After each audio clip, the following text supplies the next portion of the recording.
Ross. Thank you, Gary. Yes, so who's knackered like me? Yes, excellent. I'm glad we're not I can't even speak. I'm sorry. I'm really counting on not doing a lot of talking in this next hour, so that should be good. And we've got two great guests who do nothing but talk and do it really well. So would you please welcome writer of Planet of the Ood, Keith Temple, and director extraordinaire Graeme Harper.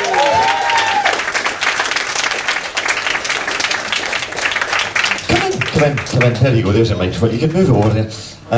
Yeah, you can go there, anywhere you want, Governor, anywhere you want. How are we?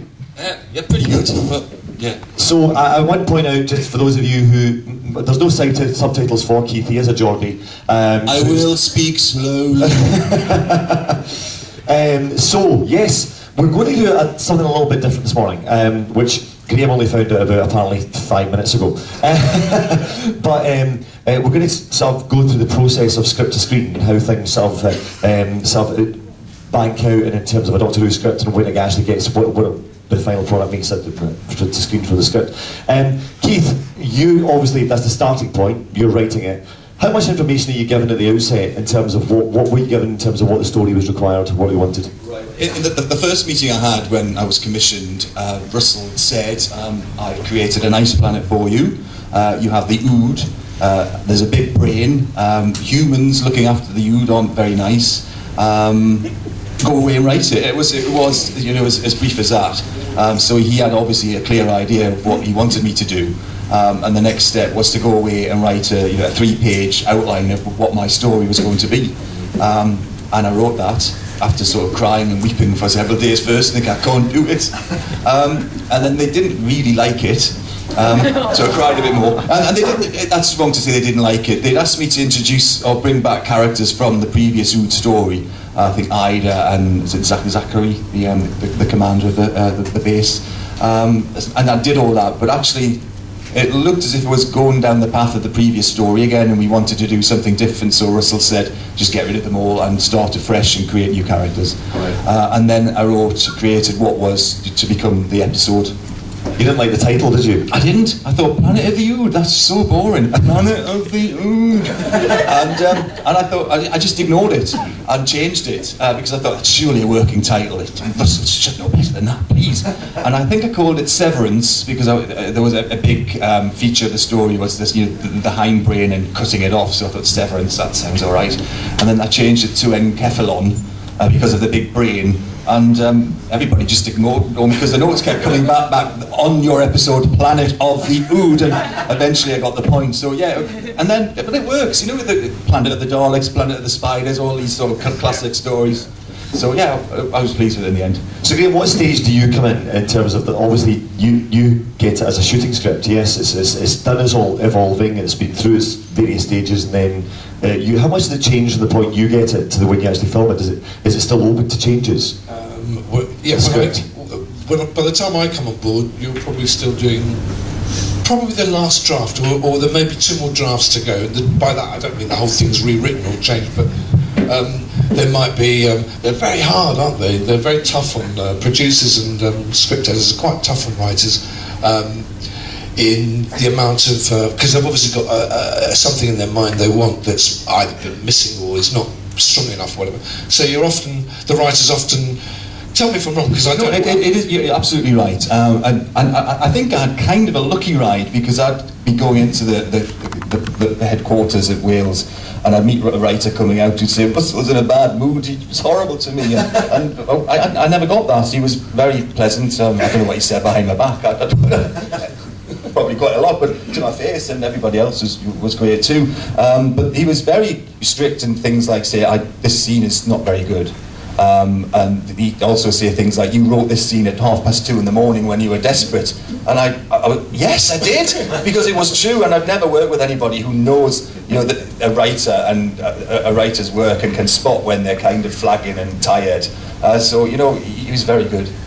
Russell's really hands-on at all stages, isn't he? It was not a case of just let the writer do it, and so his input is there from beginning to end, doesn't it? It's funny. I read somewhere a criticism of by somebody of the Russell regime, and he referred to all the directors as being people. I mean, he virtually said that we're all yes men. That we all agree and do as we're told. I think that's the problem with being a director. You don't do as you're told. You actually see something in a way that you can't really. When you read a script, you see the images, so you can see how it's going to be and what you want to do with it. What Russell does, and usually producers put their directors because of what they can bring to the project and what they imagine they will get out of it, and that it'll get done. Yeah. With Russell, yes, you get that, but he has a view. He has a really strong vision. And I'm sure Stephen's the same. Stephen Moffat, they have a very strong vision of what they want, and they're called the showrunner for a good reason, because they're going to run the show the way they want it to be, how they see that image, or the images of the Doctor Who they want to produce. Well, you're there. I mean, if that's the case, then yes, you are a yes man. You're going to try and do what they dream of, but it's always in your style, what you want to bring to it.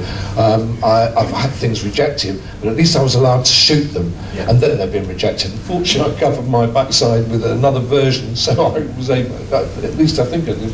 I think so. You get away with that, but I've never been a yes man ever, and I don't think any of the directors on Doctor Who ever were. I think they were very pleased to be part of a very exciting project to do, but not yes men. We do, but the governor had something he wanted, and we all try to create that image. Yeah. I think one of the things Russell's good at as well is in the script making it very clear what is required. So you as a director, as you say, you can see it visually and vividly, and that's thanks to Russell's input and absolutely, and I agree with that. And I know he was very kind. He never said, "You will do this to me," but he did lead me down the path gently, and I'm being a bit dense. I didn't get that until afterwards, and I've done it. Because we had 2 meetings where he kept talking about the bees disappearing. In conversation, he said, "Oh, have you heard about the bees disappearing?" And I said, "No." So we had a conversation about this, and then when he said it the second time in the second meeting, I thought, "Why are you talking about bees?" And so the business of the bees in my script was his input, because when I got my script back, and I thought, well, he's gone on about the bees again. What is? I mean, I had no idea that, of course, the importance of it later on. Do you know what was brilliant about that, though? What you wrote and the way David played that was. Yeah, it's funny about the bees. Yeah, strange. 30 seconds worth about the bees, and then move on. But you remember, and that's got to do with the way you wrote it, how much or how little you wrote, what was in between the lines, the way you played that. And yet, I think everybody that watched any of those episodes, because the bees kept coming back, didn't they? But I don't think you forgot about this. It wasn't enough to be significant, but enough to remember when you think back. Oh yeah, Planet of the Ood, he mentioned. It's bees. clever. Yeah. Because it could just come across as eccentricity, but and it was in a way, but it was vital to the story later. Because with a lot of lines as well, you told me that. Your song will be ending soon. That was Russell's line, wasn't it? That was a total shock when I got my script and got to the end. So funny, yes. I think we all felt the same when we read that line. I mean, wow. I mean, what that was going to stir up, and it did, didn't it? When it came out. Total shock. They were quite sort of picky with you in terms of rights and copyrights, weren't they? Because yes. Because you didn't know what was going to happen eventually. To tell us about Ood Sigma, for example. I got a call from my agent who said, BBC had been in touch with us, and they just want to make sure that, what you actually created in your script and which characters. And I said, well, I created Ood Sigma, thinking, ding, ding, ding, ka-ching, model, money. And then my agent came back about a week later, he said, well, you've got no copyright over that. And I said, well, I created Ood Sigma. And they said, yes, but the BBC said that if you didn't have the Ood in your episode, which you didn't create, you wouldn't have Ood Sigma, so you're getting out. Bit of a shame, but never mind.